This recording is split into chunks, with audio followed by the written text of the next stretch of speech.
آج میں اپنے چینل میک ٹی وی پہ سلطان محمود غزنوی اور سومنات کا منظر بیان کروں گا۔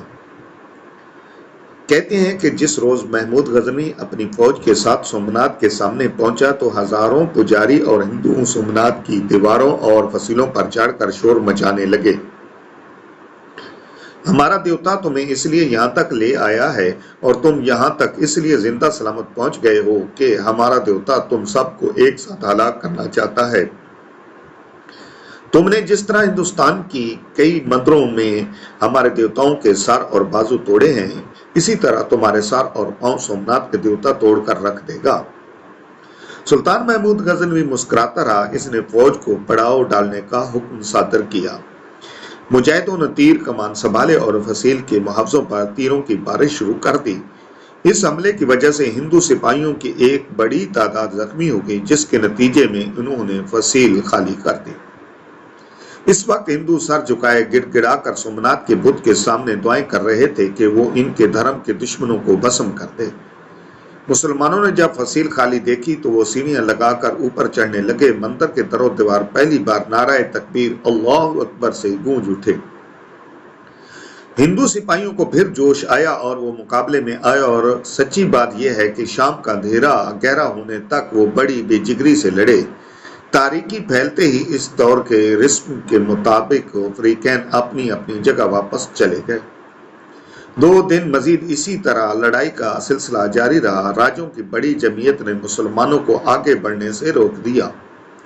فیصلہ کن انداز اب بھی جنگ میں پیدا نہ ہوا تھا۔ سومنات کے مارکے میں چوتھے دن ہندو خود باہر نکلے اور انہوں نے محمود غزنوی کی فوج پر زبردست حملہ کیا۔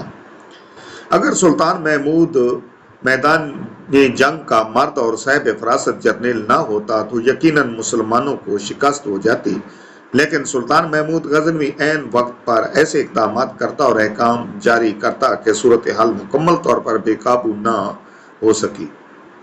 جنگ اپنے عروج پر تھی۔ ہندو سپاہی وقتاً سر دھڑ کی بازی لگائے لڑ رہے تھے اور پجاری انہیں منتر اور اشلوک پڑھ پڑھ کر للکار رہے تھے۔ کہتے ہیں کہ اس مارکے میں ایک لمحہ ایسا بھی آیا جب محمود غزنوی نے اپنے مجاہدوں کے قدم اکھڑتے دیکھے۔ محمود غزنوی فوراً تنہائی میں چلا گیا۔ حضرت ابوالحسن خرقانی کا خرقہ جو انہوں نے اسے دیا تھا ہاتھ میں لیا اور نصرت کی دعا مانگنے کے بعد پھر میدان جنگ میں لوٹ آیا۔ ہندو تعداد میں بہت زیادہ تھے۔ ان کے لشکر کا ایک حصہ عقب سے مسلمانوں پر حملہ آور ہوا۔ اب گویا اس لڑائی میں فوج 2 حصوں میں تقسیم ہو کر 2 محاذوں پر لڑ رہی تھی، اور تب ہی بھیم دیو راجہ انہل واڑہ تازہ دم فوج لے کر وہاں پہنچ گیا۔ ہندوؤں کا غلبہ اور دباؤ اور بڑھ گیا۔ اس وقت سلطان محمود غزنوی نے ایک زبردست تقریر کی۔ اس کے عمران افروز جملوں نے مسلمانوں کے دلوں میں نیا جذبہ پیدا کر دیا۔ وہی مسلمان جو پہلے دفاعی جنگ لڑ رہے تھے اب وہ بڑھ بڑھ کر حملے کرنے لگے اور میدان کارزار میں ایک بار پھر ان کے قدم جم گئے۔ میدان جنگ لاشوں سے اٹھ گیا۔ مسلمانوں کے ایک ہی زبردست حملے نے بھیم دیو کے 5-6 ہزار سپاہیوں کو قتل کر دیا تھا۔ جب دوسری بار مجاہدوں نے پوری قوت سے حملہ کیا تو پھر بھیم دیو کے لیے سنبھلنے کا کوئی موقع نہ رہا۔ اس کے سپاہی بھاگنے لگے۔ اپنے سپاہیوں کو بھاگتے دیکھ کر بھیم دیو بھی میدان سے نکل بھاگا۔ ہندو لشکر جو دوسری طرف قلعے کی حفاظت کے لیے لڑ رہا تھا، اس نے اپنے راجاؤں کا یہ حال دیکھا تو اس کے حوصلے بھی پست ہو گئے۔ یہ سپاہی دریا کی طرف دروازوں سے نکل نکل کر کشتیوں میں سوار ہو کر فرار ہونے لگے۔ مسلمانوں نے ان کا تعاقب کشتیوں میں بیٹھ کر کیا۔ اس تعاقب میں ہندوؤں کی ایک بڑی تعداد غرق ہو گئی۔ مورخین کی آراء میں اختلاف پایا جاتا ہے، تاہم ایک محتاط اندازے کے مطابق 50,000 ہندو سپاہی اس مارکے میں قتل ہوئے۔ سلطان محمود غزنوی کو زبردست اور مکمل فتح نصیب ہوئی۔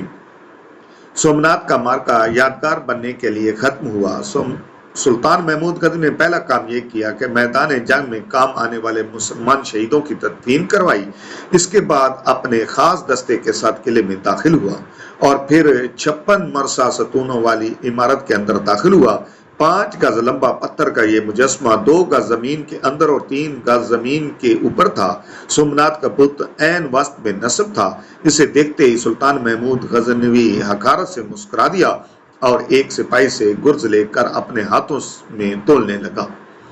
عین